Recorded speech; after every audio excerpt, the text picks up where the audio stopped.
but I wanted to talk about Kira, and it kind of overlaps with the uh, what do you call with the Casper as well, because they have similarities by the end of the day. Most of these interviews have a similar component with different names. That's how they play them, and I can discuss those things with you. So if you have other questions as well, I'll try to answer those in between as well, if I can, regarding Capid. I know a lot of people other messaged me, and I said you can ask during the Q&A. So coming to Kira, okay. Some of you might have seen the videos I posted on Facebook and on YouTube and stuff. So what Kira does, like what Kira is actually a software. Before Kira talent assessment came in, there was something called MMIs. So it was the same concept. When I started giving interviews, Casper just started that year, and MMI were going on. So the MMI actually, or the Kira, what it does is, because schools don't have enough people, like it's very expensive for them to hire somebody or have a dentist sit with 1,000 people or 300 people and interview each of them. It's very expensive for them. So they bought this system, which is automated. So what they do, they feed the questions. They have a pool of questions, about 30 to 40 questions. NYU, Indiana, Tufts have started this. UMNN has it, and most probably other schools will do it too. So they have this list of questions. They give it to like this software. The software have a certain setting that for 1 minute you're gonna read this question, and then for 1 minute you're gonna think about it, and for 2 minutes you will have a recording. So you're gonna record yourself. It's similar to what you get in TOEFL as well. And the reason behind it is because they are doing it because by the end of the day, in America, labor is very expensive. Humans are very expensive, but machines are cheaper. That's the human philosophy in America. Like in McDonald's, like in any place you go to, people, but hiring a human being is very expensive. So they would rather automate it, have AI do it, or some kind of machinery do it. So that's the whole thing about US economy. Now, the Kira questions, what I tell people, and I'll let you guys unmute and ask questions. What you have, the key to Kira is that you have to think in a fast manner within a small amount of time, because they will most probably give you questions on leadership, on some kind of conflict or problem resolution. So, leadership questions, they will change the scenarios. And don't get scared if the scenarios are different, but understand the principle behind it, because they will ask you, tell us about a time you were in a group and you had to solve a problem. Now, what this means that you were in a group and you had to act out like a leader. Or they can say, tell us about a time when you led a team or you led a group or you worked in a team setting. So there are a lot of questions in this Kira which is uh, regarding groups, like group and teamwork. Then there are questions which are regarding solving, conflict based. Somebody had an issue, somebody doing their work, somebody coming late to work, somebody is cheating, somebody is doing unethical stuff. And I don't remember all the scenarios, but I know for sure that the principle that they try to ask is very similar. All right. And Doc, the Casper, I will come afterward. I can't jump around, so I'll talk about Casper. I know some of you want to rush to Casper, but let me finish the Kira part, and then I can switch to Casper. And then the ethical scenarios are the second one. And some schools like UMNN will ask you, tell me about yourself.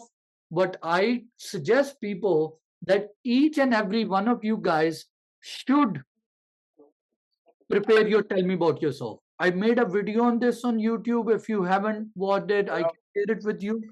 But definitely, definitely prepare your tell me about yourself, because UMNN ask, and anyway, somebody can ask you like, tell me about yourself, like who you are or what you do, and you should be prepared like within a minute or two to tell them who you are. Other thing that some schools can ask you is a strength, a weakness, a time of failure, this kind of question. The thing with Kira kind of interviews and with TOEFL and a little bit with Casper is if you try to go into very sophisticated ideas and you try to make it very complex and try to answer it, then you uh, create difficulty for yourself because you're trying to go into detail that you can't explain within that given time.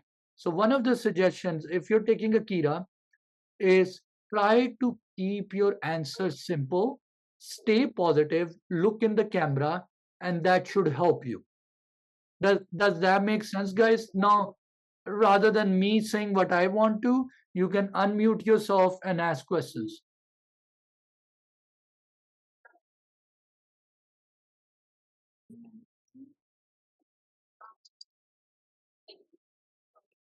Uh, Hello, Dr. Adriel William. Yeah, Uh, my question is regarding Casper. Would you mind asking me to wait, or yeah, can sure. I go? Yeah. Yeah, go ahead. Sure. Since you Sure. unmute. Uh, I applied for UCLA. Can you provide some insights into UCLA's Casper assessment? So Casper for his UCLA, whether it's Temple, whether it's Indiana, whatever schools they take, back when I gave Casper, the Casper, pretty much Casper is an exam which is a mixture of, you can say, TOEFL, Kira, and ethical scenarios. So what in Casper do? First of all, if you're preparing for Casper, one of the things that you want to do is you want to be somebody who can think fast because they will say, we have a scenario for you and answer these. Most probably, if you Google, you will read scenario. There are some posted scenario in Casper where they will say there are two college students who are talking to each other and they are saying that one of them is planning to drop out of the school. This is a discussion going on between two people. And now they will say that one of them want to drop out at the last semester, all right? And Dr. Nas, uh, how do we prepare for Doc? The, I'll tell you more answers, but let me explain like what the Casper is, and I'll tell you in depth. So understand, the Casper will give you a scenario where they will show there will be two people having a problem. Like I'll give you first scenario where there's somebody who will say that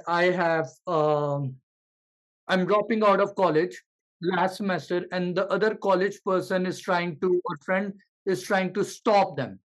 And then they will say, as a friend, what is your suggestion? Okay.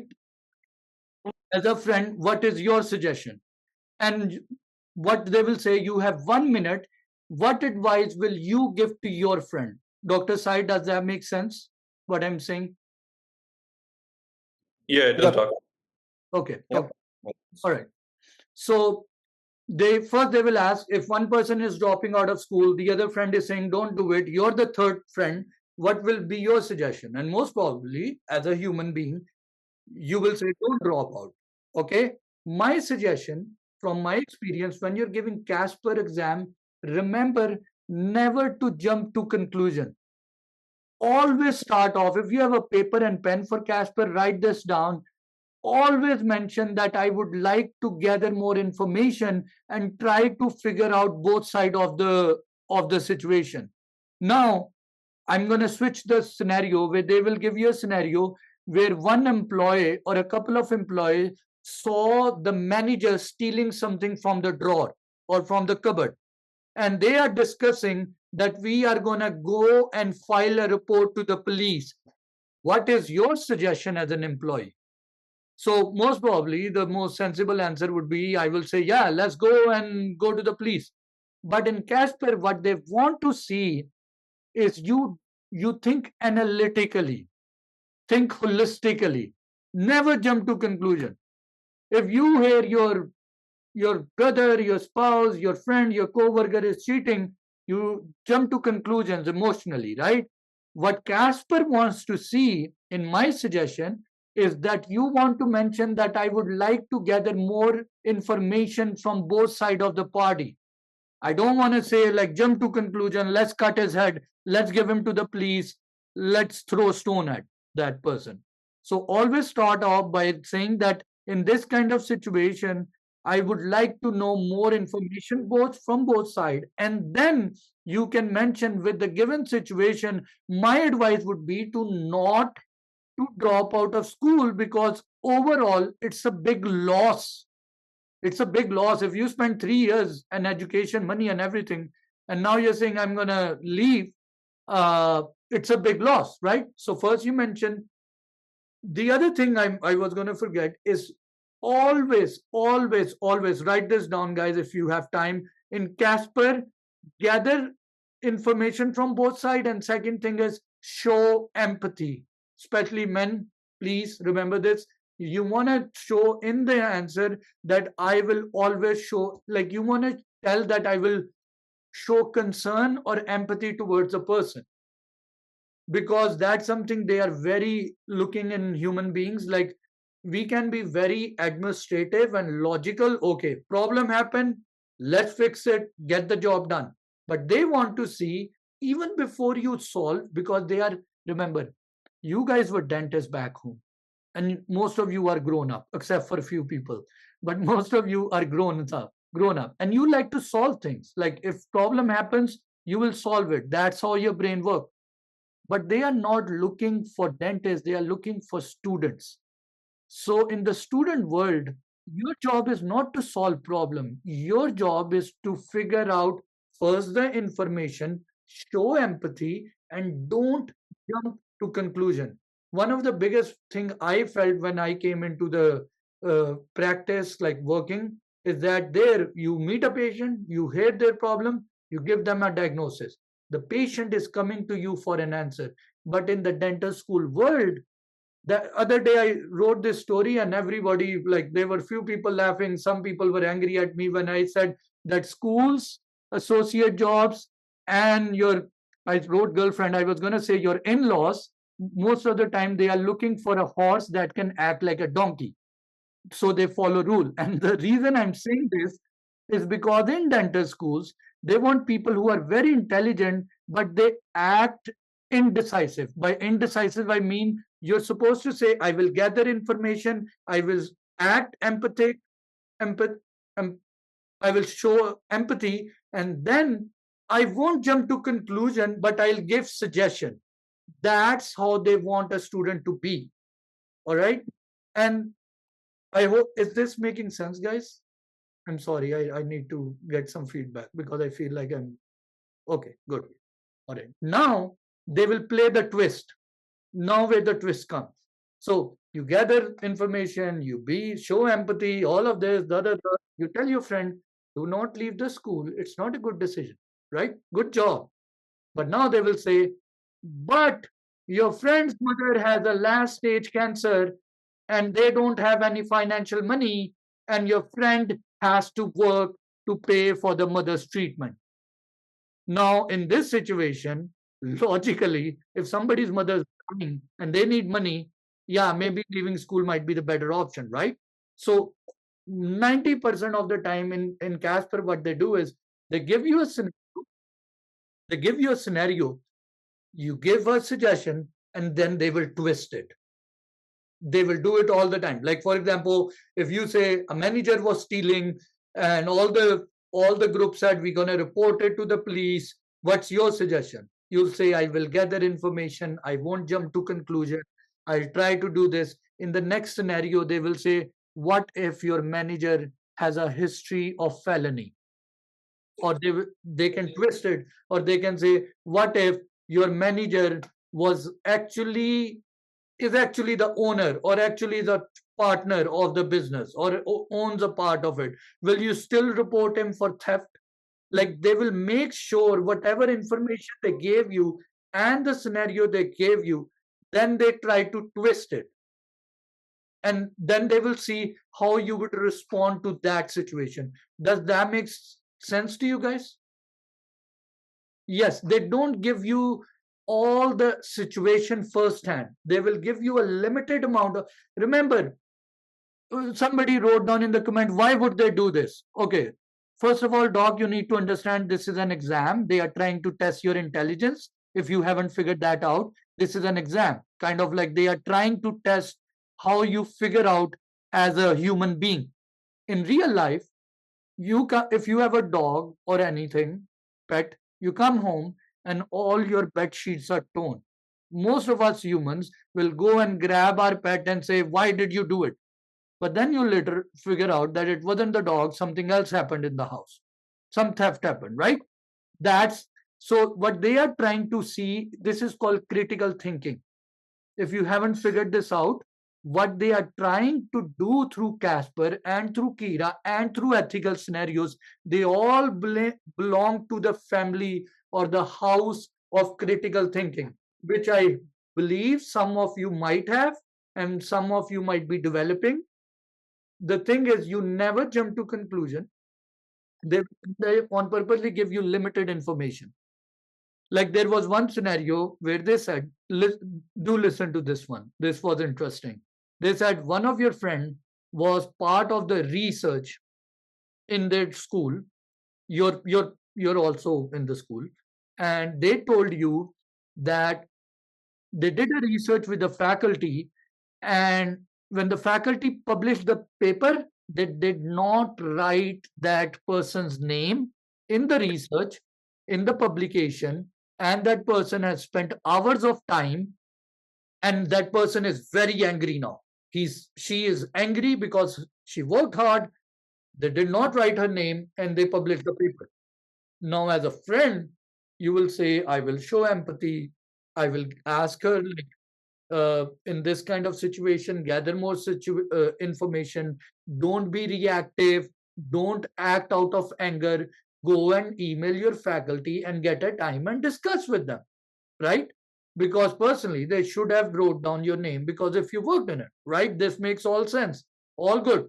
But in the second question, they will say, what if your friend has signed a contract or a waiver that their name can be or cannot be written in the publication on the discretion of the professor?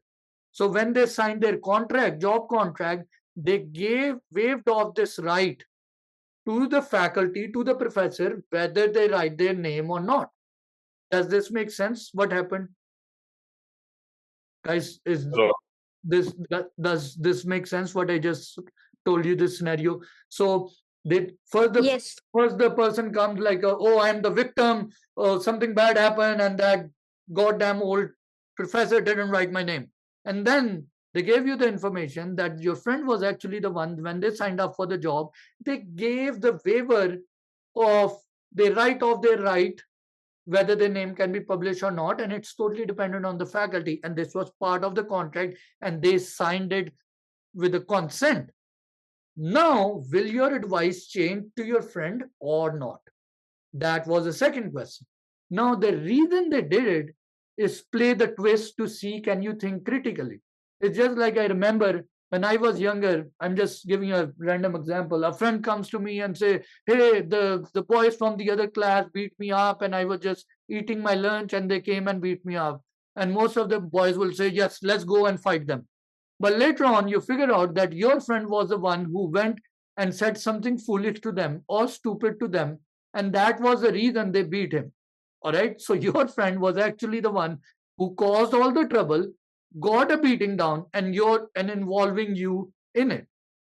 Now, in at least in real world, you might go and get a beating with your friend because that's how friendship works. But in the world of Casper, you have to show a little bit empathy and critical thinking. So in that scenario, I wrote down, well, if my friend has signed the waiver which allows the faculty to have the right waived off, I would suggest my friend that this was something that you agreed upon in the early start, but at this point, I'm not taking sides, I'm saying, but at this point, if you want your name to be mentioned, why don't you politely and professionally set up with a meeting with the faculty and just request them?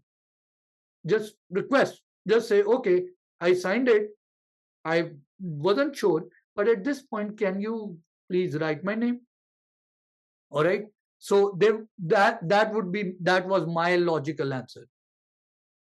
Yeah, you might have to change, Dr. Sahil. You might have to change your suggestion, because if the scenario is totally a flip side where your friend says that somebody beat me, and then you figured out that your friend killed somebody or your friend committed a crime, then most probably, yeah, your opinion will change about this.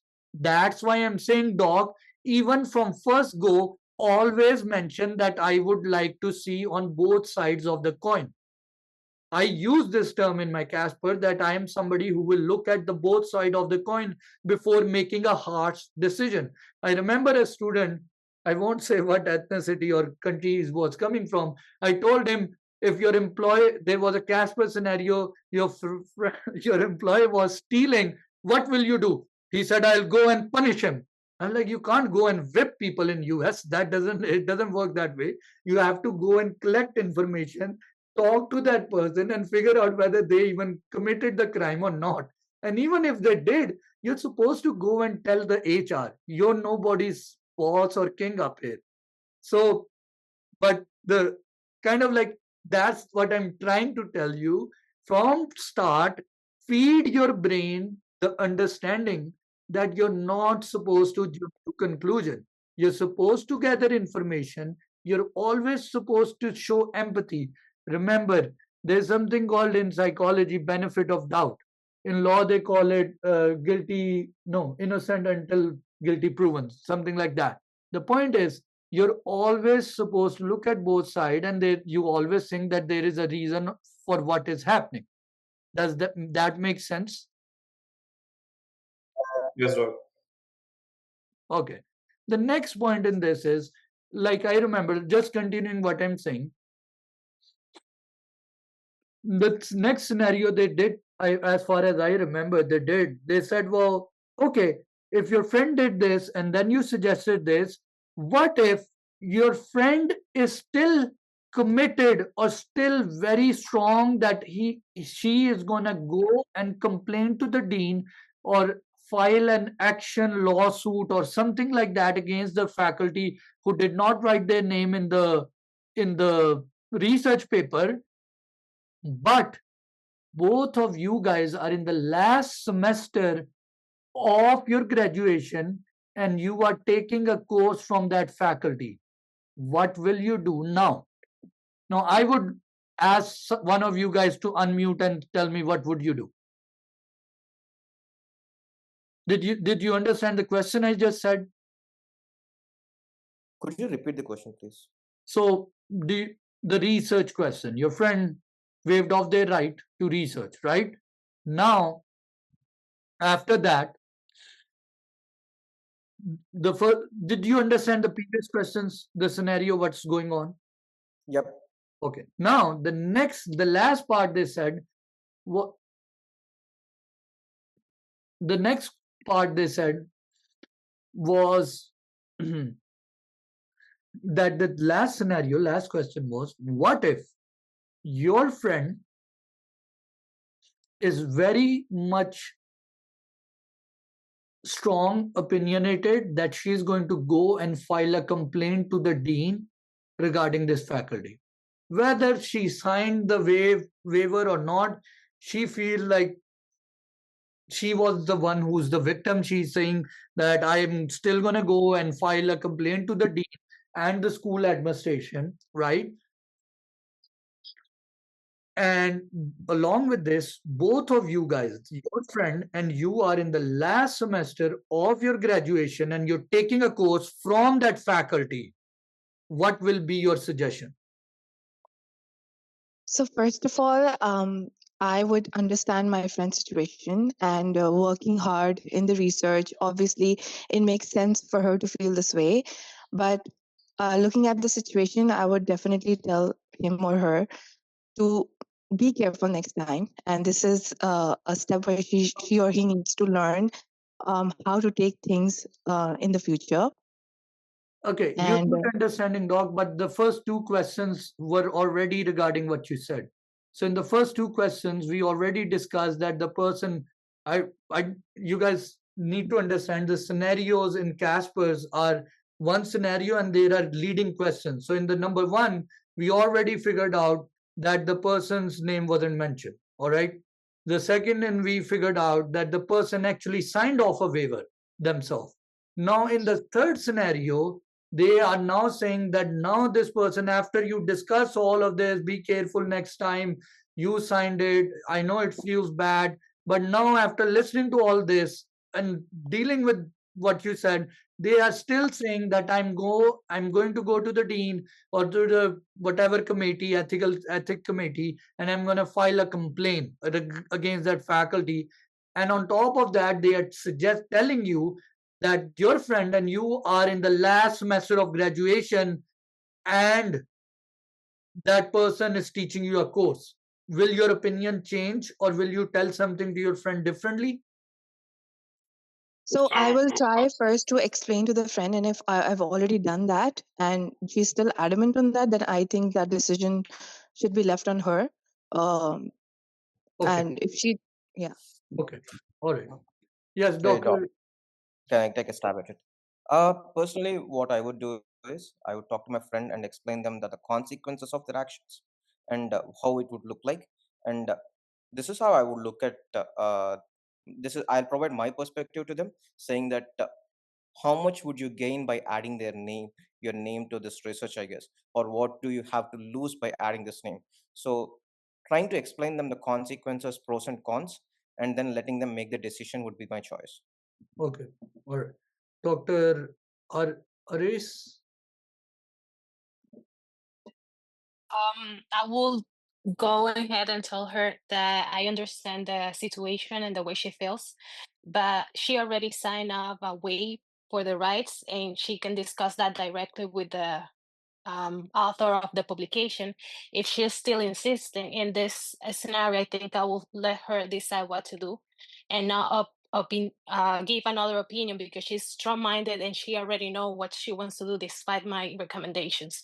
I will also encourage her to think about her decisions, and thinking about that this is her last semester means that she has more to lose than to gain from this experience. Okay. Dr. Sahil? All right. So, first of all, I'll acknowledge what she said, but as she's my friend or he's my friend, I'll explain them that you already signed a waiver for that, and that you made a choice already, and also explain that he or she is in the last semester of the university or college. The consequences may not be good for them, as there are evaluations and other things or marks related things that professor might not give him good marks or evaluations, and also it might delay the diploma or the degree he's getting or she's getting. So I'll explain that. Okay. And Dr. Shiva? I think it's this information is confidential, and actually I don't have any information and data about this topic, so I encourage her to have some communication with Dean and explain her concerns about this topic and have some consultation with someone that know about this topic. And then if she thinks that it would be the worst for her, I think she can delay to explain her concerns and these kind of legal things. After she can proceed this after graduation, I think. Okay. Okay. All right. Yeah, some people wrote it in the comment to their answer. The pretty much there's all of you guys, what you're saying is right in a way, because most probably in your dental school or professional work, you might have one friend who's like this, who kind of think like this, who creates issue and then tries to exaggerate them. And if you try to calm them down, they get angry at you too. So this is something, most of what you guys said is right. The couple of things what Casper do is they sometimes make you record your answers, and in the last one they will say type it. All right. Or what they do in the start, they will say type your answer, and in the last one they will say now record. All right. So you should have the capability to write your answers or your thought, or to speak it in front of the camera. The only key thing to remember is that you're on a time confinement. You have to say it within a time, and you have to say it like confidently, straight to the point, no grammar mistakes, anything like that. So if I would be answering this, I would pretty much say what most of you guys say. Dr. Sahil said it right. Acknowledge the other person's concern. That's a good way. But always tell them that there's a certain price. My way, to be honest, if one of my friend would be doing this, hopefully none of my friend does it, but if they do, I would most probably tell them like, this problem can get exaggerated or can be resolved much more professionally if you go and communicate to the faculty in the first place and tell them about your concerns and listen to their concerns rather than jumping to filing complaints about people and delaying or losing your emphasis or your focus on your real education. Because remember, in most of our schools, this happens where faculty fails people just because they want to do it. But officially, they are not allowed to do this in the system, right? Just because I failed a complaint about a faculty and I'm doing really good in the exam doesn't allow them to fail me officially. But we know that it happens. So when I'm going to answer this, I'm going to be diplomatic with my words, where I'm saying the number one thing I would suggest my friend is to go and communicate with the faculty and just tell them about your concerns in a professional manner and listen to their concerns. That would be my first line of action, because by the end of the day, you don't want to lose your focus from the main prize or the main thing in your life, which is to graduate with a good GPA. And now, if you feel like your concerns are not being met, maybe after your graduation, you can file this complaint or you can talk to the dean. But even if you are going to do it, you can request to the dean or the ethics committee to keep it confidential. All right. And the second thing is, you can try to do it in a very professional way so it doesn't look like a personal matter. But in case, you should know that one way or another, focusing on something like this might affect your academic score. So I'm not saying the professor is somebody who will fail you for filing a complaint.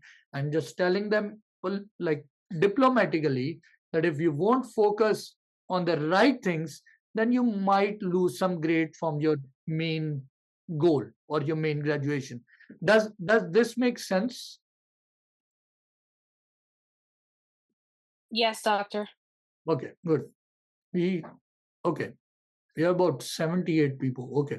All right. So most of your Casper scenarios are like this. Most of them. They will, and now you will say, like, okay, this was one we want to know more. Well, you can Google. There are a lot of Casper uh, there are a lot of Casper questions out there. Somebody asked me about ADAT. Doc, I have never given ADAT, to be honest. I don't know about ADAT much. So okay. So coming back to the Casper. So if you go on Google and you write Casper questions, there will be a lot of them. All right. You can get the Casper scenario. Doctor, I have a question. Yeah. So my question is regarding the earlier scenario that you gave. So we already, in the previous questions, we already explained to the friend that you already signed a waiver and you should let it go. Now in the last bit, if we say that after explaining everything, we leave the decision to her, is it correct or not? Yeah, you can mention that. My suggestion to the friend would be to like I would, yeah, I'll give my best recommendation and let them make the best out of their judgment. But I would tell them to go and talk to some senior mentor about this. Look, somebody wrote, what is the time frame they give? I don't remember all of this. I don't work for their company. It could be 3 minutes. It could be 2 minutes. They can change it. The setting scheme changing school to school. So a lot of time people would ask me very detailed questions. These can vary. The schools can vary. I do not work for the school and I don't know if they change. And since I'm on a recording, a lot of people will give interviews to Colorado or other school, and as soon as they give interview, their question will be, when will they get back to me? And I'm like, do I work for them? Do I? They might take a week, they might take 3 days. There are certain administrative questions. I'm not aware of them because I'm not within the system. I'm outside the system. I gave the exams and everything, but they keep changing. Every year things change. So I can tell you the principles, but when it comes to administrative details, even my own schedule is upset most of the time, so I can't give you other people's schedule. Okay, Dr. Thank Junior you. Captain. Hello, You, doctor. yes. So I have a question about cultural sensitivity. I got this question in supplemental questions, and it is about describe your experience demonstrating cultural sensitivity. Now, I have an experience of working both as a dentist and dental assistant, but all I know about cultural sensitivity is to understand people from different culture background. Where And are you from? I'm from India, and currently I live in Canada. Okay. Well, Canada, I can. Well, what culture sensitivity means is by the end of the day, understanding diversity and inclusion. Because obviously, well, India is comparatively getting more westernized in its other values too, as well. There's more exposure, but overall, for international people coming in, they like to, a lot of time in ethical scenarios, in interviews, they ask you questions where they want to. This is a very good topic you test, because said, because one way, what I try to tell people, like for example, I have a recording, 3 hour paid recording for NYU, and I said, if you want to prepare for Indiana, NYU, Tufts, or any other school, you can buy it and prepare. Then people will say, no, no, no, do you have one specific for San Antonio? I tell them, by the end of the day, all of the schools have the same thing, like the principle remains the same. If you conquer that one, 5 or 10 schools will be covered with that. In the same way, what you just said about the culture sensitivity, it's a very important topic that the schools try to ask from different angles. They will put it in ethical scenario. You were working in a place where one of the colleagues did not understand cultural sensitivity, or Hmm. did not understand diversity or inclusion, or was being racist, or some other word, a patient was being racist, like some Yes. kind of like this. But this topic will be touched upon through different angles. Now, Yeah. my biggest thing with what I try to convince people is that, rather than getting stuck, oh, this is tough, this is San Antonio, I can personally, to be honest, I can take the same video, I can do 5 different recording and say, this is for NYU, this is for Indiana, this is for tough. But the point is, the material will remain the same. I What I teach people for CU pretty much goes along with most other schools as well, because culture sensitivity question can be asked like, tell us about a time when you were in a diverse, when you worked in a diverse environment. They can say, tell us about a time, or tell us, what do you understand by inclusion and diversity, what do you understand by culture sensitivity. So what it actually means, can you work with people who are coming from different background, religion, ethnicity, gender, political belief, religious views, and work with them? That's the main, like, just to let you guys know, one way or another, don't get stuck with the words, understand what they are trying to get out of you. Now, somebody might want to know how much you earn, right? They might not say what is your pay stub or how much money you make. They might say, oh, are you, where, in which area do you live, are you living on mortgage or rent, or can you afford that, or they will say, like, they, people will come at you from different angle, different words, just to see the same point.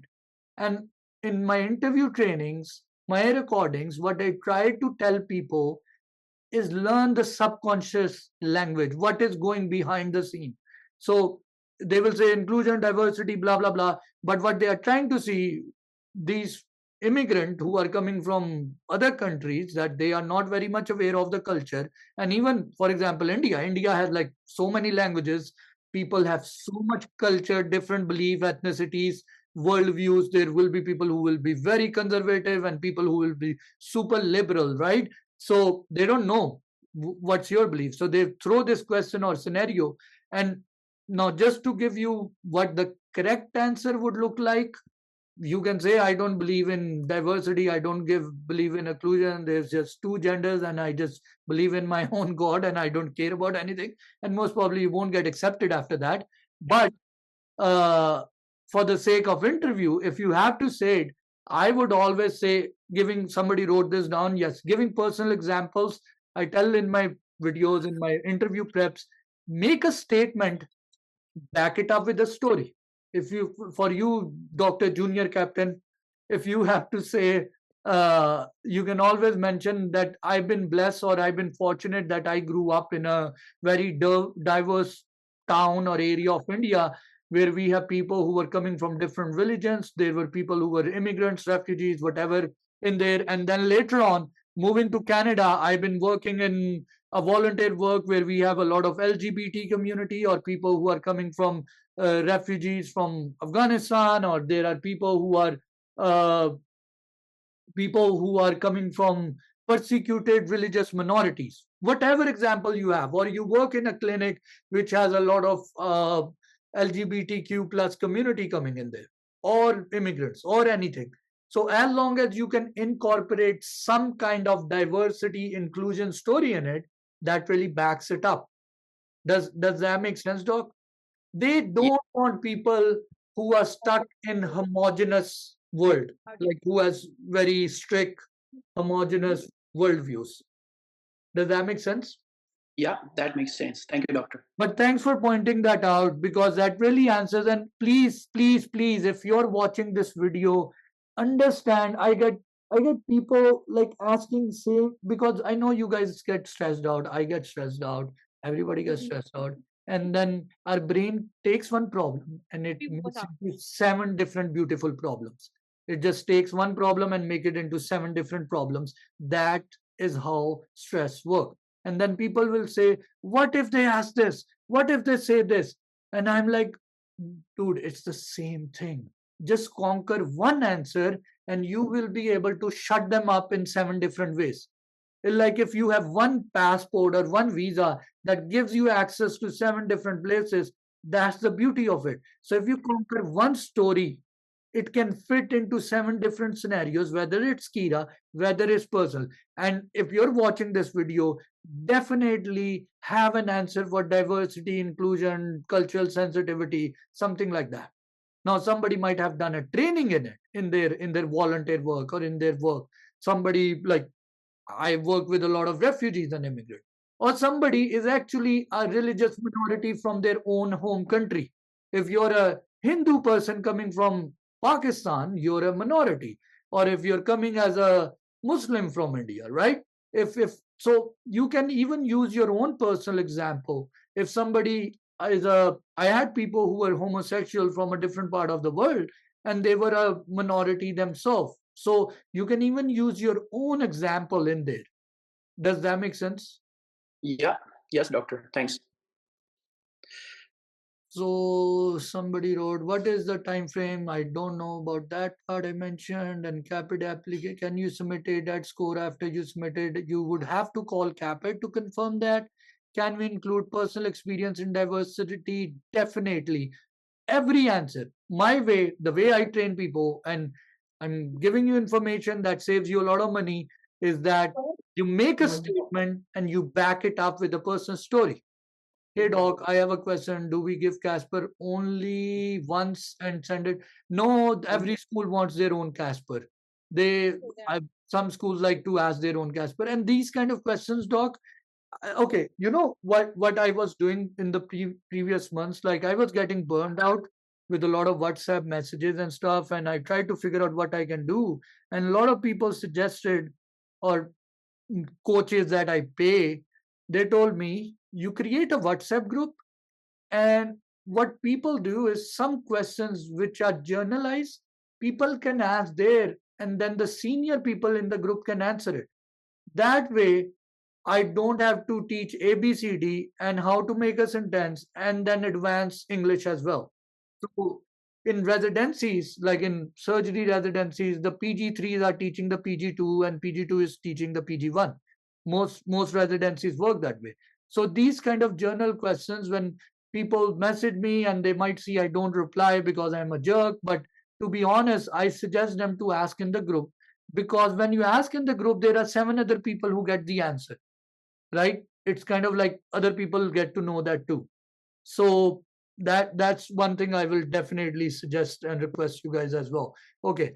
Other question, somebody said, dog, does working with special need and generic patient and geriatric patient also? No, it's not cultural sensitivity. That I wouldn't say. I don't know. America has weird terms, but I wouldn't put just because somebody's old, he's culturally sensitive or something. That's not culturally sensitive. That's more like underprivileged community. It's like underprivileged or undercared or under, like, people who don't have access to care, special needs, like special need people and geriatric people would be considered people who don't have enough access to dental care. So kind of like that community. Can you shed some light on leadership quality? How should I shed, like, okay, let me think what you're asking. You're asking, if they ask you leadership question, how do you answer that? Okay, it's a good question. Let's think about it. So leadership questions are, yes, very common. They are asked in one-on-one interviews. They are asked in Kira and Casper too. So leadership question can be asked in different way. For example, I remember my MMI, which is like Kira in USC. Tell us about one leader or one person who inspired you in the world. And at that time, with that given situation, or what kind of leadership you would like. And you guys, said, I don't know how many of you have seen all my videos, but in some videos I've said, always have, like, they can ask you, tell us about one book, one personality, or one movie or something that has inspired you or like taught you something. So I answered them that time that my personal way of looking at leadership is servant leadership, which Martin Luther followed, which Gandhi followed. Is kind of like a Christ-like leadership where you actually help other people by serving. That's my philosophy of leadership. Now, they might not ask you this question. They might say, tell us about a time when you were in a group setting and you became a leader. In that situation, you can always answer that I was doing community work. I was part of the team. I was part of the cricket team. I was part of something where I worked as a leader. All right. So that's something they can do. Now they can also ask you questions like, tell us about teamwork, right? The teamwork is also very similar to, because remember, in order to be a good leader, uh, give me 1 second. So what they do is they can ask you questions regarding tell us about teamwork now or leadership. I tell people, in order to be a good leader, you have to be a good team player. They kind of overlap. A lot of time you guys are clinical lead dental assistant, you were a class president, maybe you were a cricket or sports person captain, maybe you ran a project. Whatever you had is kind of like a teamwork. And sometimes when you are a very good team player, you become a leader. So definitely have an answer regarding your experience. And what I train people, when you're having a good conversation or a quality of conversation or having an answer, you start with a broad statement. I believe a good leader is somebody who's a good team player, and I've learned this while I was a captain of basketball team or I was a lead dental assistant. And during that time, I've learned that in order to be a good team player or a leader, you have to serve other people or you have to show by example. You have to teach by example. Now, what you did, you started with something broad, you narrowed it down to your like story of the cricket, basketball, dental assisting, whatever. And even in that, from there, you give a very specific answer that maybe I learned that communication is the key to good team player, or understanding and listening to other team player is the key, or to other member is the key thing. So whenever you give answers, the more specific you will make, and by specific I don't mean like speaking for 1 hour. I'm saying narrow your thing down, like narrow what you learned and what exactly you learned that gave you a good key learning. For example, most of you guys up here might be from India, Cuba, some people from Egypt or Middle East. I hope I'm saying right, but what if I said I've been to Cairo, and in Cairo, there's a right in the Cairo is in Egypt, the capital. So if I go to Egypt, I went to Egypt, and in the Egypt, right there is a center in the downtown. There is a koshery. There's a store that sells really good koshery. All right, some dish. You will say if this person can pinpoint so specifically, maybe he's been there actually, right? In the same way, if I say I went to Delhi and right in the Chandni Chowk or right in the center, there's a very famous chaat place which put a lot of spices and there's a big line, and I give you this level of detail, you might feel like I've been there. Or I say I went to Havana and there's a stall where they sell really good coconut juice or red guava or something like that. And if I mention that something in very detail, you'll feel that this person actually has been to that place. The point I'm making, when you give a broad statement, then you back it up with the story, and even with that story, you pinpoint something specific that you learned that the other person can relate to. Now, I can give somebody an example from cricket that I taught how to do a hook shot. Well, nobody, the American person, don't give a crap about a hook shot in cricket, right? Or how to fast pace or swing the ball or reverse swing. Nobody cares about that.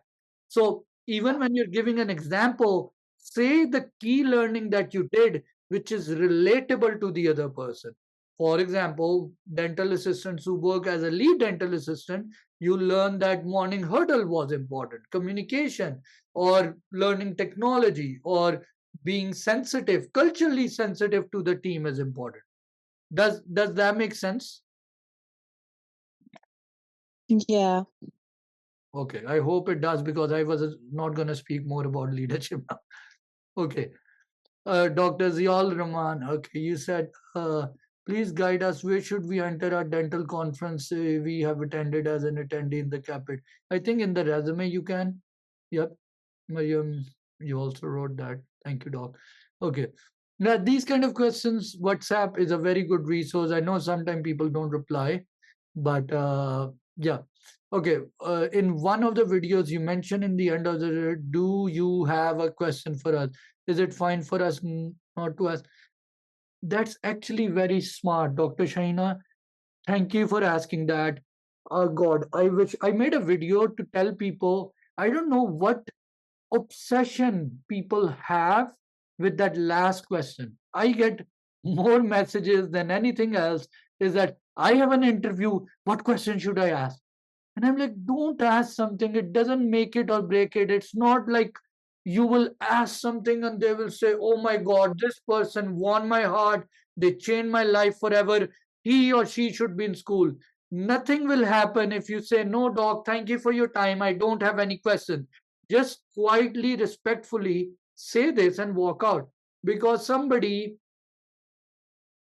asked something which wasn't very smart. For example, what I'm just giving you like an example, like I don't want to, like some examples are very weird, but somebody said like, what is the rent cost around UCLA or Boston or Colorado? And the interviewers got annoyed, like, what, how would I know, like what would I know, like how do, like, do you think I am the one who's like renting houses out there? Do I look like a realtor? And all of a sudden the whole good interview got screwed up because that person was trying to be smart. And please be, I wish I could tell everybody, learn, and I'm learning this myself, learn to be in the other person's place. Think about, this person woke up, he's a dentist, he teach, he's coming to the school, he has to talk to 10 of you similar of you. Like imagine they are talking to 10 Adriel. Maybe that one different one is coming from India or from Middle East, but kind of like the same thing.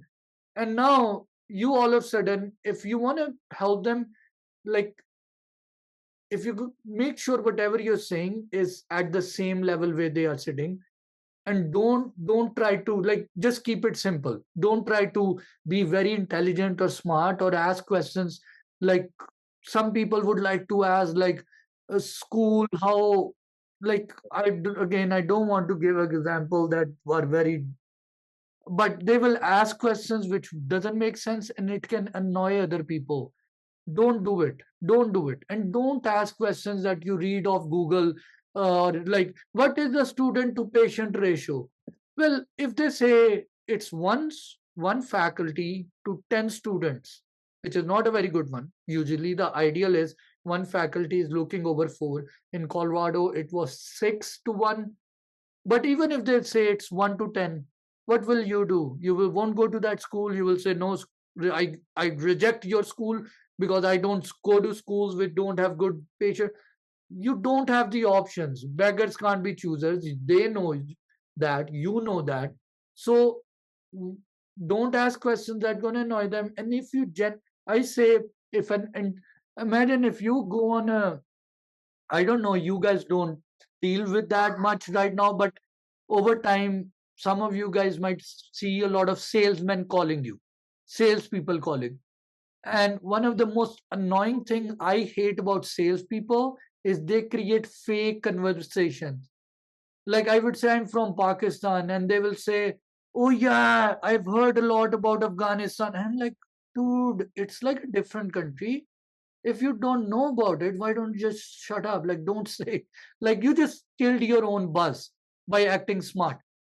And the problem with salespeople is they either, if you want to talk to me about something, you should have very good research about it. But if you're gonna, or you should have really good curiosity about it. If you look like a genuine person, it might look interesting. But now you're asking questions just to, for the sake of asking question, then it kills the buzz. So I tell people, if genuinely they ask you a question or say something during the interview or during the session, they might say something which creates curiosity in your heart. Ask them. Like if somebody says, I work in the special need faculty, or I worked in Buffalo before and now I teach in Colorado. Well, that's a very good question to ask them. Why did you make the change, right? Like, be authentic. Like imagine if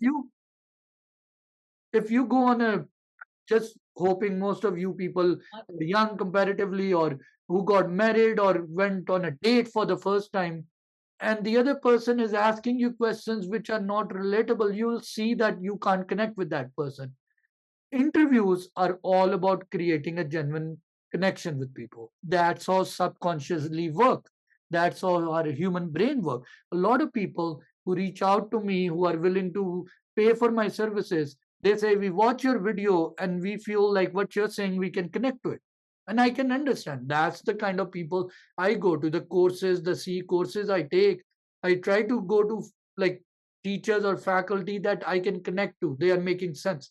That's how the universe works. And now all of a sudden, if you're just saying stuff to look smart, it's not smart. So please, if you do not have a question, forgive their soul and your own and just say, thank you for your time, doc. I don't have questions.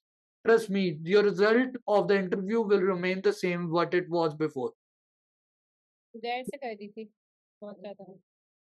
Okay, doc. Okay. What is the best way to answer your weakness? So that's a good question. Good. Okay. Good that we are talking about that part too. So there will be a lot of questions in interview, in every interview, in every Kira. They will ask you questions. They will ask you, tell us about a weakness that you have. Tell us about what you would like to change about yourself. They will say, tell us about when you failed. Tell us about a time when you had a disappointment. Tell us about a time when you learned a lesson. Tell us about a regret in your life. They will even say, tell us about a time when you can go back and change something. Now, if you look at all of these different questions, they are touching upon something which is weak in you, something that you are not happy, something that needs to be changed. So these are different branches of the same tree. Does that make sense, Doc? The most funny thing about being on Zoom call is you're talking to your own self. You can't see anybody's face. If I'm teaching class or doing something in person, I can read people's face where they are laughing or crying or getting annoyed. But up here, it's a little bit. I have to stop and sense what's going on. Okay, so what I was saying, Doc, is that the part where you are give so these they will play with you with different words. They will say, "Tell us about a time when you had a weakness," or something like that, or blah blah blah. And what you can always do is create a story from your life where you failed, where you have a weakness. For example, most of us is, and people say, "Oh, I have a weakness of perfectionism," or "I have a weakness of spending too much time in one thing," or overthinking. Well, to be honest, we are all trained to be detailed workers. We are all of us are pretty much immigrants or becoming immigrants. So we have a lot of similarity through our education, through our age groups, through our immigration process. And that creates certain similarity in all of us. We are all dentists. We are supposed to be picky. We are all overthinkers. If we were not overthinkers, we wouldn't have gotten to where we are. It's just part of our journey that we went through. And on top of that, so there are certain similarities, which is fine. The thing is, once you say that, you need to back it up with the story. So my way of if I have to say a weakness, I would say I always start with one of the things I've learned from my past. So I'm kind of like showing I'm self-aware. I've learned from my past that I have an ability to overthink, or I have an ability to pursue perfection. And what I've learned that especially when I have to do multiple things, running YouTube, working clinically, managing my personal life, friends, family, and everything, I've learned that I need to prioritize, I need to create a daily list, I need to look for dedicated help. And on top of that, what I need to do is meditate. And this allows me to keep things a little bit more aligned and not overstress myself. Does that make sense? So start with a broad thing. But the main thing is, whenever you talk about weakness, problem, failure, try to mention that for 5 seconds, 10 seconds, but use the rest of your time to talk about the positivity of it, how it's making you stronger, how you're overcoming it. Like, talk about that side. Does that make sense? That just makes you, that puts some people when I teach them, I tell them that you can't make it a therapy session. Don't start like going into negativity and problems and then a little bit solution. Talk about your problem and then switch to the positive side, because the other person who's sitting in front of you is dealing with their crap as well. They are dealing with tax problems, they hate the job they are working with, they have neck issues, that's why they started teaching. And now you're bringing your problems to their brain too. So you want to talk about your problem, but come out as a strong person and say, this is how I've been overcoming my problems. Does that make sense? Yes. Okay. Somebody asked, do we have to take Casper test before the school send us the instructions? I'm not sure. I think you should take it after they send you instructions. I think so. But somebody can unmute and tell you about that.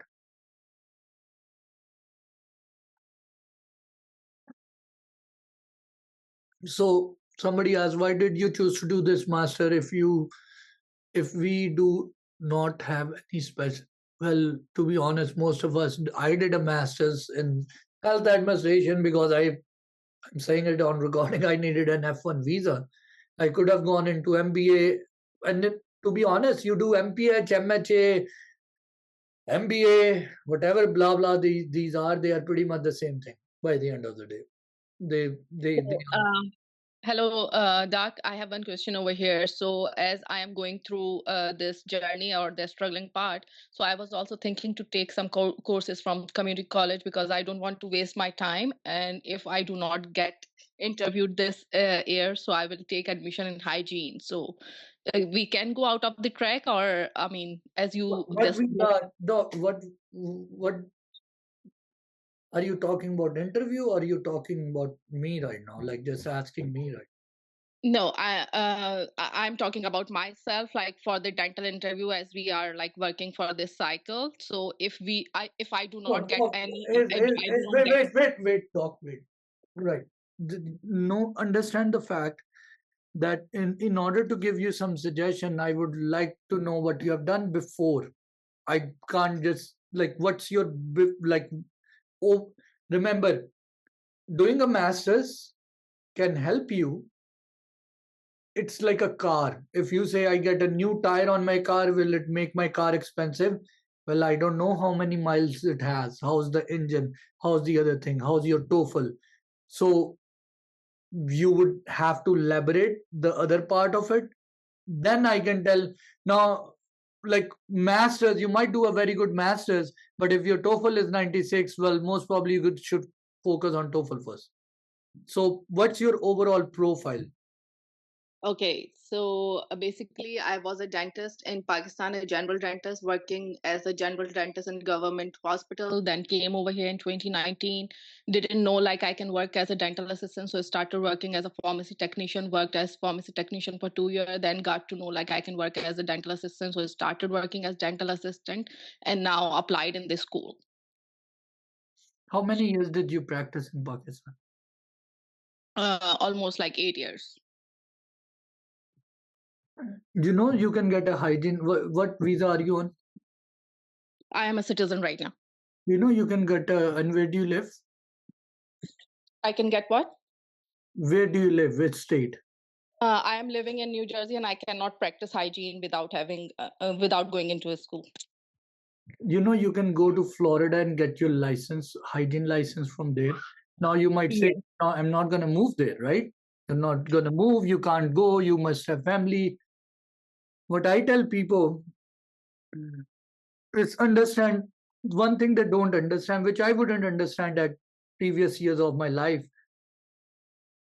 All of this US, not even US, the whole world, like pretty much the social dynamic is you become a dentist, then you buy a clinic, then you buy multiple clinics, or you become a faculty, you become a specialist, you become a US citizenship, whatever.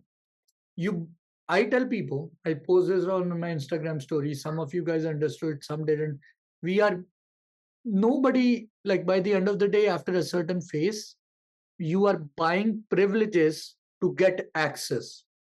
You became in US, once you become a dentist, you can get bigger student loans, you can get access, not student loan, like private loans for business, for house, whatever, and you can get opportunities to do post grad or education. So your one platform gets you into a fraternity or a group from where you can climb the next one. All right. Now, coming back to your situation, Doc, how much is the TOEFL? 92. I got here. You already described. I most of the time, when I talk, it just that kind of feels like there might be one thing TOEFL might be. So number one is that. So remember, you might say no, TOEFL is very difficult. I know it's difficult, but spending 2 years in a master's and paying $40,000-$50,000 measure. All right, which one is more expensive? Now, if I was in your place, now it's totally up to you. If I was in, because I take money in consideration.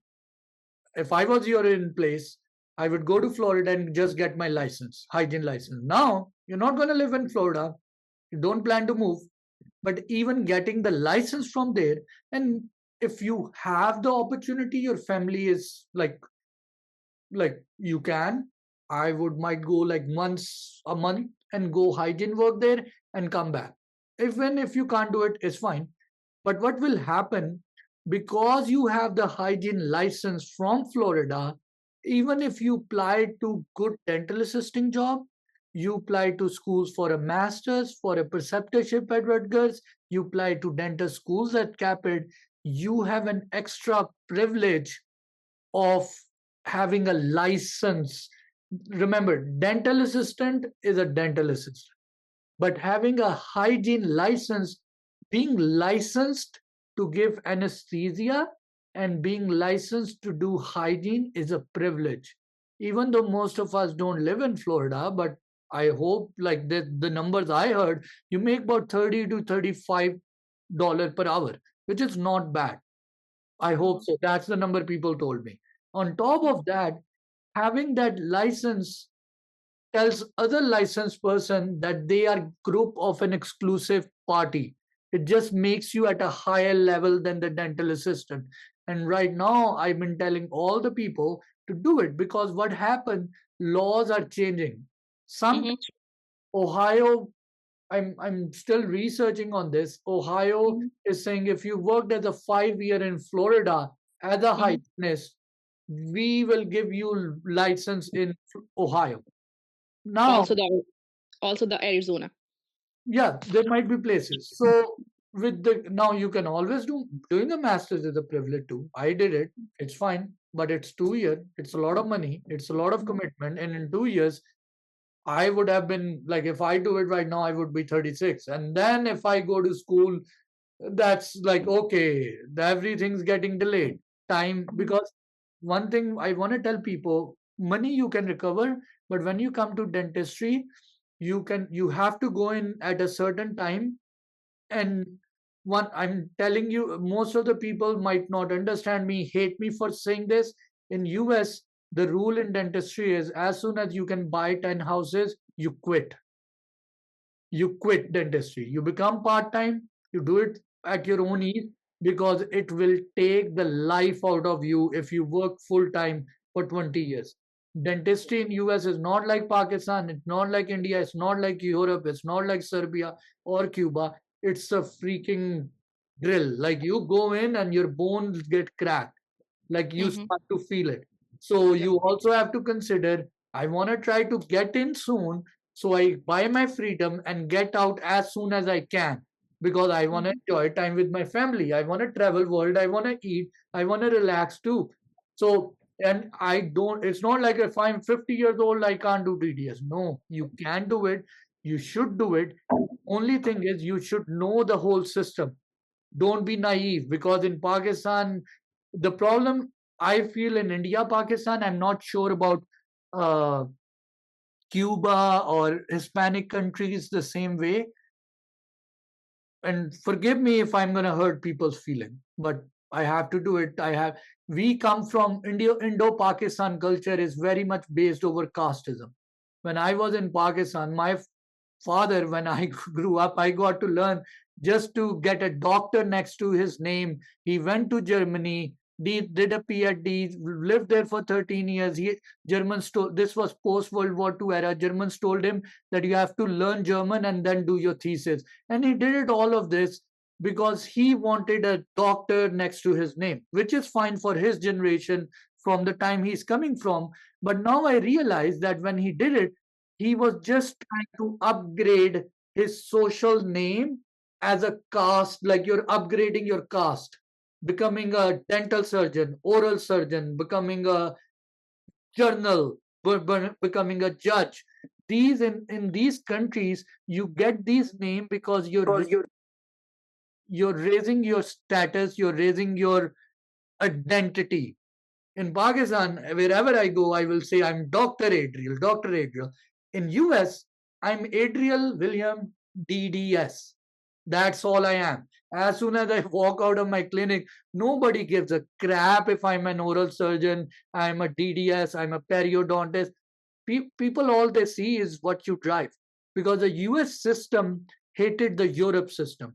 They did not like the British system of royalty. Because once you're a duke or you're a prince or you're a king or a queen, you remain like that.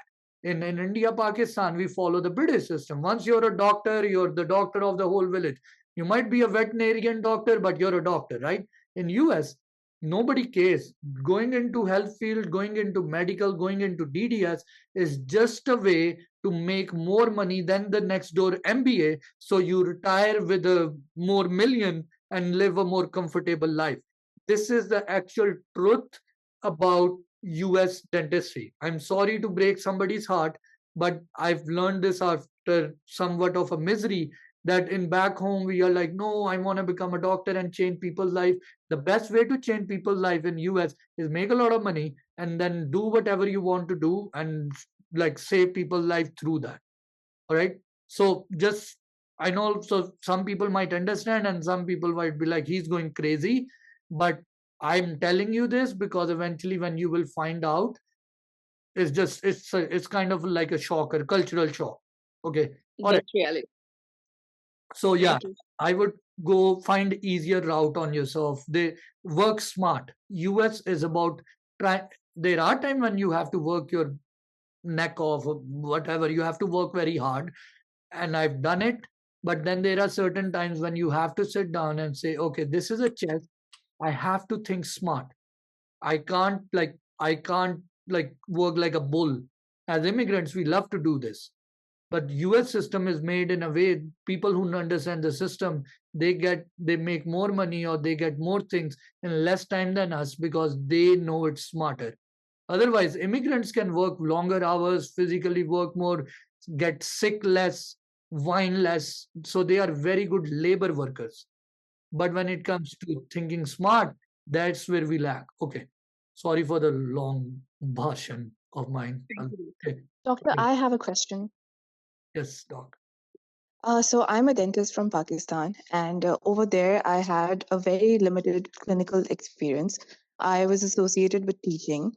So now that I've come here and I'm applying for DDS, I always think that during my interview or even in the applications when they ask about clinical experience, Can you do I, dental assisting? yes, I am working as an assistant at a clinic So right now. that's the best way to compensate it. Okay, but that I just like started because I just came We all here. start somewhere. We all start somewhere, Dr. Mariam. Okay. But just Uh, keep doing it. So once you get 1 year of experience, that uh-huh. start to compensate. Perfect. And so my another question was, my application is more centered around, being a teacher, being a mentor, and less about being a clinician. So So if now you're that was the pre-America of you, like the yeah. Pakistani version of you, the American Mhm. version of you. Most probably, Dr. Mariam, you're comparatively recently graduated. So No, I graduated in 2012. okay. But And I chose to, wait, Dr. Mayam, you graduated and you were teaching as a demonstrator. yes, I was a lecturer in physiology department. I worked at a clinic after my house job, but that was for 2 years. And then Have I you started, already applied to Caapid? sorry? Have you already applied to Caapid? Yeah, I will soon. Text me afterward. I'll try to see what. Perfect. Keep applying for dental assisting. Okay, working. Okay, perfect. Perfect. Okay, Thank you. all right. Hi, Doc. I have a question. Yeah. It was regarding the bench test. I'm applying for the Caapid cycle this year, but when is the best time you would suggest to apply, like take a bench test? If I could say it, I would say it right after you come out of mother's womb. I know it sounds weird, but the problem is the earlier you do it, bench test course does nothing. It just gives you an exposure once. What would happen is as early as you do it, you come out and you practice. You have to practice. Remember, you become good at any class to any crown prep, any extraction, any bone grafting by the number of amount of hour you spent in quality practice. So if people think they're gonna go to Stevenson after they get an invite, well, there was somebody who went 8 months before you, came back and practiced and is cutting one crown every day for the past 6 months. He's going to beat the hell out of you in the bench exam. Don't think you're so I'm not talking about you, doc. I'm talking about the other people, everybody. Don't think that you will be outsmart somebody who has spent more clinical hours. That's how it is.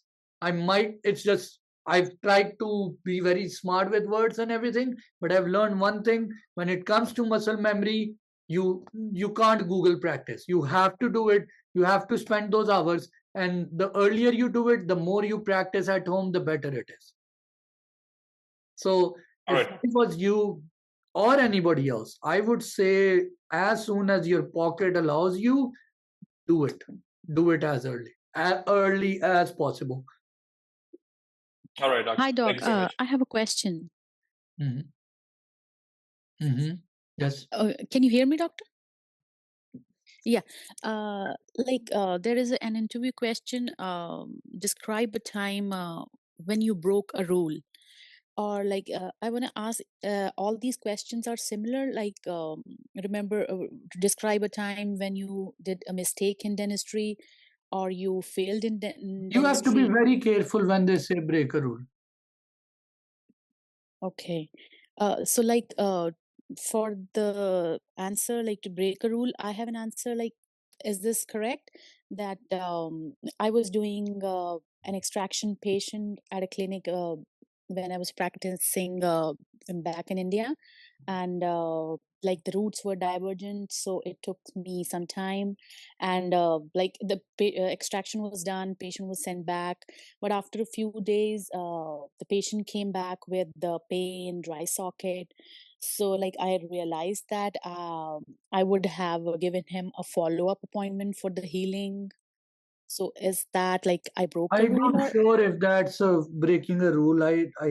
You have to be careful with that. Where you say I break a rule as so what could be the example, any? So I was not sure that if this is right or not. you have to talk about something which is. You can always say one of your own mentors or one of your faculty was doing something which was not right, and he told, well, that's okay. Let me think about it. I'm going to take 5 minutes of break, guys, but let's get back on that question. Is that fine with you guys? I'm sorry, I'm dealing with a couple of things Sure. now, No problem. but No problem, I'll doctor. give me 5 minutes of break and I'll get back on that. Okay. I'm going Sure, to doctor. get some chai or tea or coffee for myself too. Sure, sure.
Sorry, guys. Okay, breaking rules.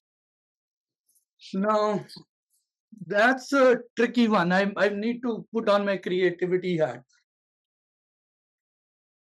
Give me, so you can mention something where you had to do something actually for the good of, like, let me give an example. Because schools are very, very, very, very, very picky. Even if you say I broke a rule to help somebody, I could, one example, yeah, you can always mention one of the rules. I remember that in my school, from a patient, you were not supposed to get any gifts, monetary or physical. But there was an elderly lady who I made dentures for, and she baked really good cookies for me. And even though officially I wasn't supposed to take them, but I couldn't break her heart, so I just took it and put it in my locker. Now, it's very mellow and it's easy one that I made, but you have to give answers something, you have to be careful. You have to be, Okay. when it comes to breaking rules, I would even say I don't remember breaking any major rule or anything like that, because I'm somebody who's very careful when it comes to following rules. I would rather say that. Yeah, doctor, when I was working back in India, so one of my Muslim patient, she got biryani for me. So she was for like she brought chicken biryani, but I'm a vegetarian, and she forced me to, like, doctor, please take for me. So I took that from her, like, but I didn't eat. So, like, can we mention that? You can. It's hard for them to connect to it. Like, if I tell somebody I don't drink alcohol and then I take a sip just to make somebody happy, they'll say that wasn't really breaking a rule. That's not a rule. That's like a religious belief, So I'm Yeah. not sure about that, but I would, yeah, just say I don't break rules. Stay in the safe zone. This is something I would say, be careful. Like they Okay. asked me once, tell me about one time when you dealt with like something like unethical doing at work, like you did, like I and like there was like sometimes you have to be so I gave them an example outside of dentistry, like maybe in the sports, Mm-hmm. if you played sports, maybe you broke a rule while playing with somebody, like something like that, but try to be safe with them. This is something they act like a class 2 teacher. Thank you, doc. Hello, That doctor. You, I have a question. yeah, Dr. We will. Yes, Rafet. Rafet, yep. Yes. So I'm from Pakistan and I graduated Oh in God, today I have a 2023. lot of Pakistanis. Wow, feel like home. Yes. So I graduated in 2023 Hmm. and this is my first cycle applying. So I've already applied through Caapid. So what I was thinking was that as a backup, if I don't get in, should I already apply to preceptorships for next years, such as UCLA or Michigan, for a You can do year? Washington's preceptorship too. You could. It's not a bad thing because you're a fresh grad. You need something. So do. Yes, because my TOEFL and EC GPA is good, but I don't think that it How much is matters a your lot. total? How much is? It's 108. Okay, that's good. Yeah, still look into preceptorship, and Washington has a good one too. And I'm living in Canada right now, so from last year I was working as a dental assistant, Mhm. and this year I got promoted as a back office manager Okay, too. that's good. But yeah, look So into. That's fine. Keep doing it.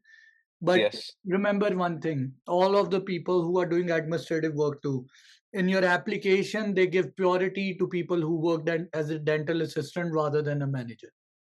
okay, okay. Okay. And one of the things that uh, in Pakistan that I centered my personal story around was that I belong to a religious persecuted minority in Pakistan. So that was one thing that I centered my story around as well. Okay. With I can't say no. It's again, I don't know which minority you're, and I Yes. go into personal side of yours, but Yes. the point is, I'm a Christian, right? I grew up. The Yeah. point is, Yeah.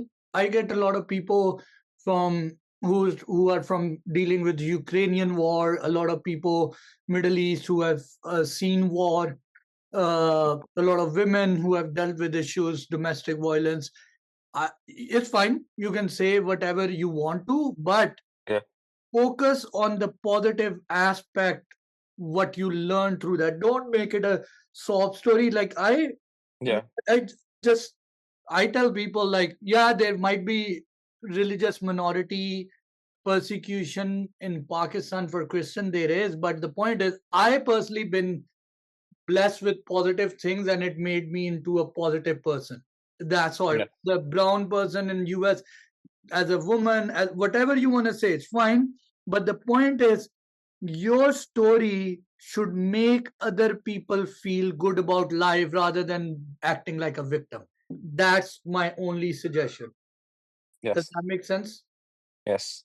Okay. All right. Okay. Next, doctor. Somebody was asking a question too. Okay. It's Naval again. Yes, doc. So you just said like we have to take the individual Casper for each school, but I just remembered like when I was applying like 2 days ago for Casper for UCLA, it was showing me options for 7 schools to select from each of them. Like, so what was I that? don't know, doc. I don't know. I don't work for them.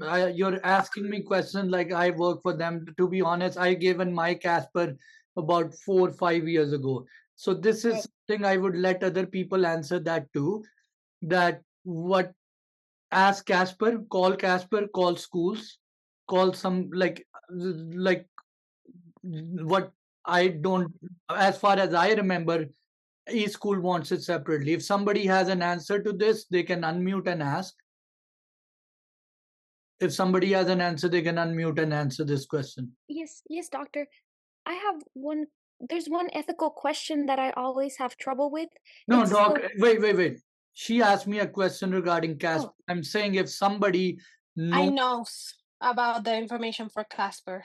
yes, I'm just applying for UCLA and Temple, and I just can tell about those two. But UCLA won it before the deadline, and Temple will ask you to do it if you get accepted. So, depending on what the schools are you applying, you need to reach them and ask them if you can send the scores after you complete your Casper,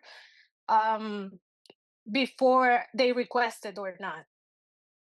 yep. The dates can. I remember one thing. The dates when I did it for Indiana and UCLA, the dates were different, so that's why I had to do it differently. But again, ask in the WhatsApp group, doc. That's somewhere people who are currently doing, because this is something they keep changing. Thanks, Doc. Thank you. Doctor, how do you pronounce your name? Marjorie. Marjorie. Marjorie. Oh, I last time in the set. It's fine, don't worry. It's the spelling. Sorry, it just Yeah, okay. All right. Thank you for that. All right. So, you're doctor, welcome. Dr. RS. yes, I'm here.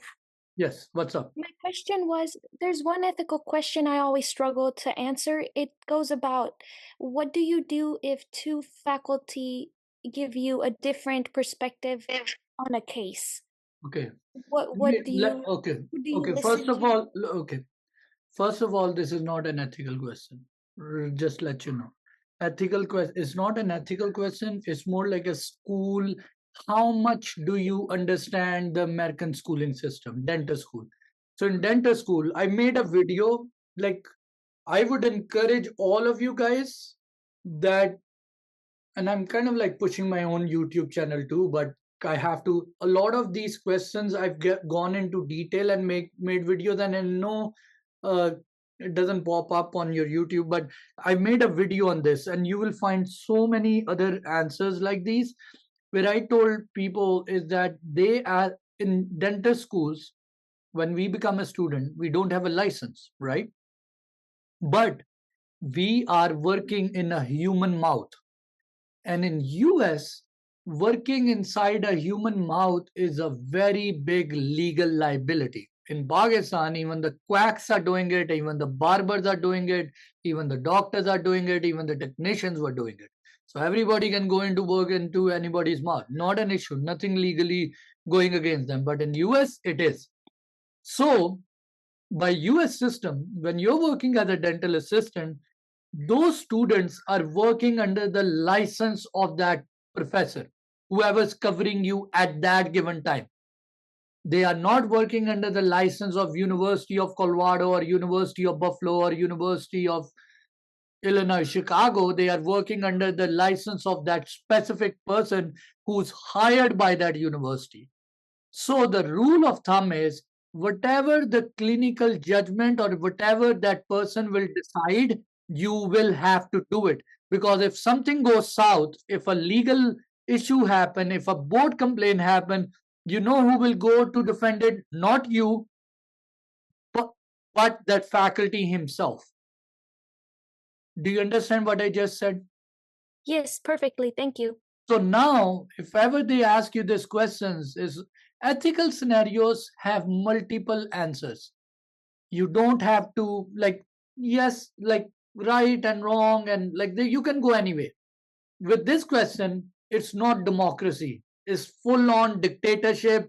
You are supposed to do whatever the person whose license you're working under. Full stop. Dental school don't have a second flexibility. I have seen people getting kicked out of school because they did not do this twice. Schools have a zero tolerance on this. So if you're hearing this, make sure if you get a question, tell them that by the school standards and rules and regulation, I'm supposed to follow whatever my covering faculty says because I'm under their license. I can always go and talk to them, discuss them, talk to other people, but clinically, I'm supposed to do what they tell me. Make sense, guys? Yeah, it does. Okay. Dr. Maina? Sorry, I'm going to say it wrong. You raise your hand, Doc. Hello, yes, my name is Meena, and I had a question that you mentioned how we should not specify mistakes in dentistry, but if they ask us about the fact that we made a mistake in dentistry, then what should we mention in that case? Remember, in dentistry, there are two kind of things. Well, first of all, Doc, where did you graduate from? I graduated from Karachi in Dow. Wow, today I'm like I never had this many Pakistanis in a group, to be honest. Okay, all right. So the thing is, for everybody, even for the non-Pakistanis who's attending this group session, the point is, in dentistry there are certain things which are temporary, like a temp crown, like a flipper, like a build-up filling, and there are certain things which are irreversible. Going into the pulp, extracting a tooth, butchering somebody's gum or something that's more fatal, where you can get legal issues. So what you can do is always give them an example of a temporary thing. Maybe you did a temp crown and it broke off, or maybe it happens all the time that the lab prescription was wrong. Rather than fabricating tooth number 30 crown or something, they fabricated wrong, or the orders got mixed up. All right. So you can give them and in your clinic, if you work as a dental assistant, these kind of things happen. You were supposed to put in the X-ray in a wrong person's chart, then you had to reverse it because in order to be HIPAA compliant. Does that make sense? Yes, it does. Thank you so much. All right, Dr. Nair. Hello, doctor. Yes. Can you hear me? Yes, Doc. Hello. I'm a third-year dental student at Cairo University in Egypt. Mm-hmm. I just had like two questions. I just was wondering, like, what advice would you give me right now? What should I focus on currently as a student to maximize my chances of acceptance as a freshman, as a fresh grad when I graduate? And second question, like, I put myself a timeline, but I'm not sure. Like, I've never discussed it with anyone. I wanted like an expert opinion on it, if you're okay. What's up? Yeah, go ahead. So my timeline was like, so my program is 5 years and then 1 year internship. I'm most likely gonna finish beginning of July 2027, and then my internship I started in November. So I was thinking of like taking my INBDE during that time, and then after that, I also want to apply to Canadian universities. So I was also thinking of taking the ADAT too, and like by March, in March apply to, in like March submit my application for Caapid during my internship, and also take the ADAT and like apply for like University of Toronto or University of Alberta to maximize like my chances there as well. So what do you want my suggestion on the timeline? Like, do you think it's like a solid timeline? Do you think it's like makes Okay, sense? remember, Or understand, doc, understand. I give advice on Caapid, but when it comes to your personal life goals or your personal capacities, I've used to read people's hand and predict future, but I've stopped doing that. I stopped that business. But right now, you're a young person. You have to figure out what's your capability, how good you are. Maybe you're the next Elon Musk, and you can do a lot more than you're planning. I'm not throwing puns at you or cracking a joke. It's just this is something of your own thing. You have to figure out how much you can go. When I suggest young people, push your limit and you'll break your neck, and then you'll go back a little bit. You will plan something big and you will fail, and then you'll know, okay, I can work 18 hours a day, but it kicks my butt. Now maybe I can work 12 hours, and that's like a good zone for me. Now, can I predict this for you? No, I don't know your physical strength, your mental capabilities, your past experience, your family responsibilities, so I can make your daily schedules. You have to do, you have to push yourself and see where you land, and then from there you figure it out. That's how all of us back when we were young, we figured out. So I don't have a fixed answer for you. Do whatever you're physically. If I was young, I would blow up the world if I can in a successful way. In a way wherever I can push, I'll push it as hard. The only reason I've learned to calm myself down and not go crazy is because I now physically there are physical repercussions or people around me get affected when I go in my crazy mode. So I have calmed it down. But that's something you have to figure out for your own self. What you can improve is number one thing is you have to somebody's asking if you I can share the recording. It will be $50, doc. I'll I'll post it on YouTube. You'll get it in the group. The what I was gonna say is uh, what I would suggest for your case. So Egypt, as far as I've seen, my class fellow have very good dentistry. To be honest, it's like they teach very good pros and restorative. At least the people who taught me a lot, some friends in Colorado were Egyptian, and they have good dentistry. Now, depending on what your capabilities are, at this point, if you can afford to visit US, attend courses, network, get some exposure, because what you just mentioned tells me you're still at a student phase, you're still gonna mature, yeah, and you mature by exposure. Yeah, learning is one thing, you can watch YouTube, you can do that, but if you can physically afford to visit US, attend courses, be at different places, do that, that will like at least open your eyes to more things. You need exposure. That's what I would say. what kind of courses like would you Anything recommend? that you can afford, any dentist school courses, conferences, New York midwinters, network in this WhatsApp group, ask people. There's a lot of C courses, a Stevenson hands-on course. There's whatever you can afford, go for it. Like an endo or an implant course or something? Look, I, nobody gives a crap if you do endo or implant. But right now, what I'm trying to say is, whatever your pocket can pay for, go for a preceptorship, go for a course, whatever you can. Okay, I see. It can be implant, it can be anything. I don't. The dental schools don't care about it because they are not going to teach you implant. They just want to see if you have exposure. So just go and get exposure in US dentistry wherever you can afford to. That's what I'm saying. The details you Okay. can fill in it yourself. Okay. Thank you so much, Doc. Good thing. All right, Dr. Junior Captain. I loved saying that name for some reason. Yeah, thanks, doctor.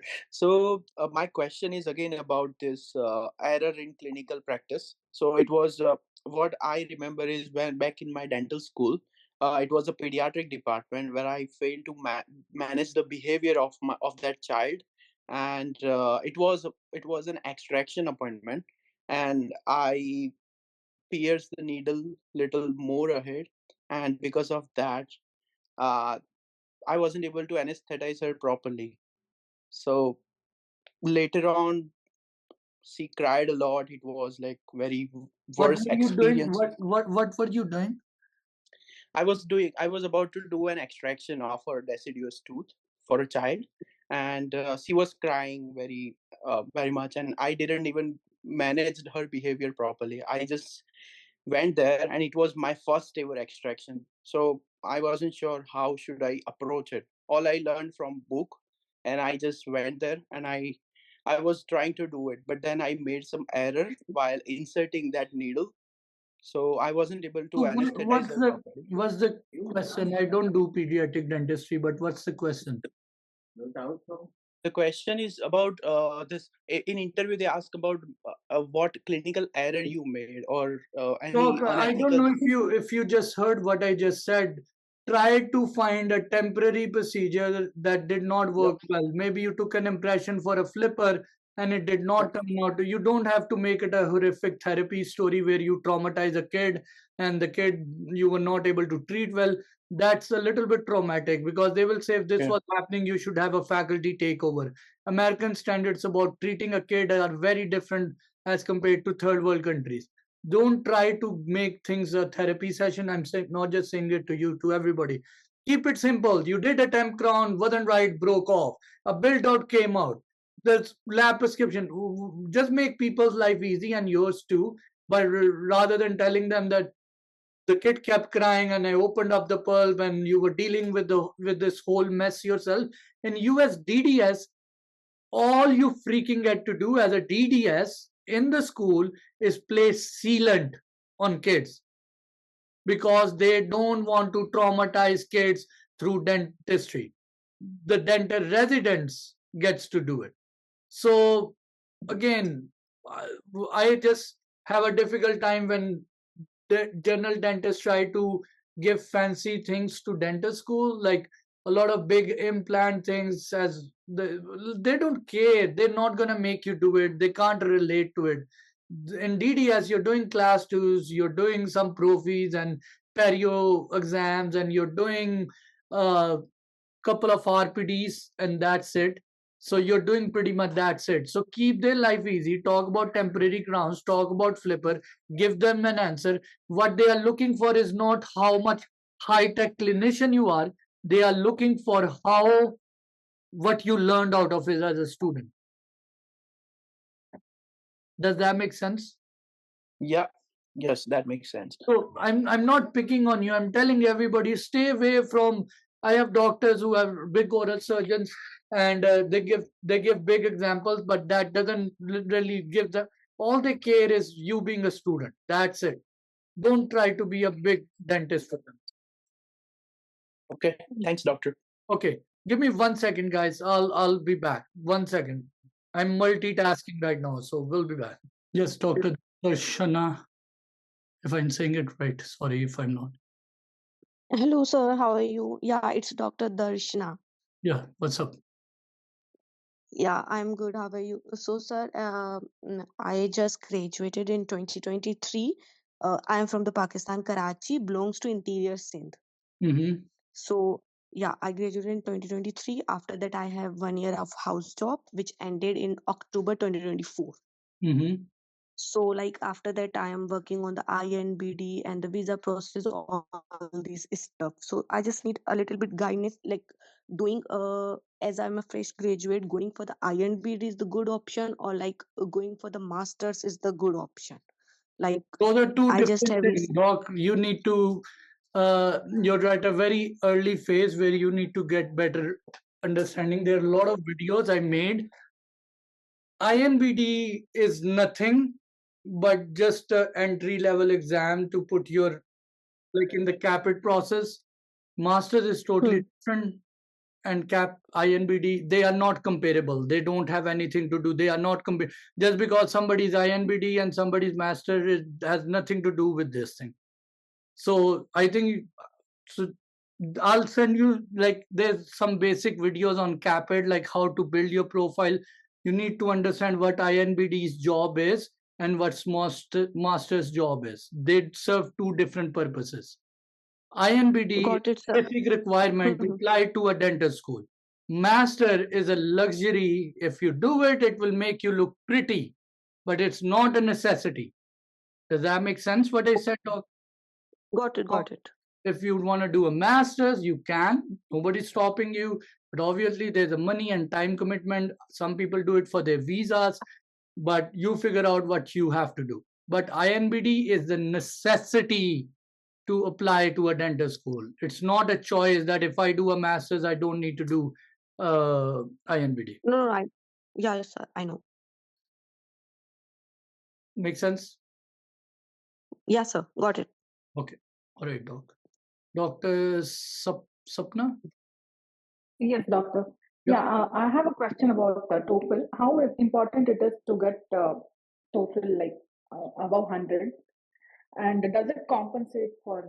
I have masters in. I mean, I'm a prosthodontist and 7 years of. It doesn't compensate for any, like, TOEFL is, it's a league of its own.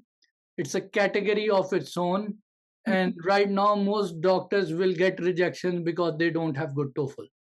So I'll put it very straightforward to you. If you want to suffer and wait for years and do 10,000 things for your application to get some highlight or attention, okay, apply with below 100. If you want to get things moving fast and your application moving fast, score above 105 at least. TOEFL, they are about, I say, and I would encourage you guys, please do watch. I made several in-depth videos regarding this. I've talked about this. Some people who've been attending, they, like, listen to me for a while, they will know. I've said this, that without a good TOEFL, you're just wasting time.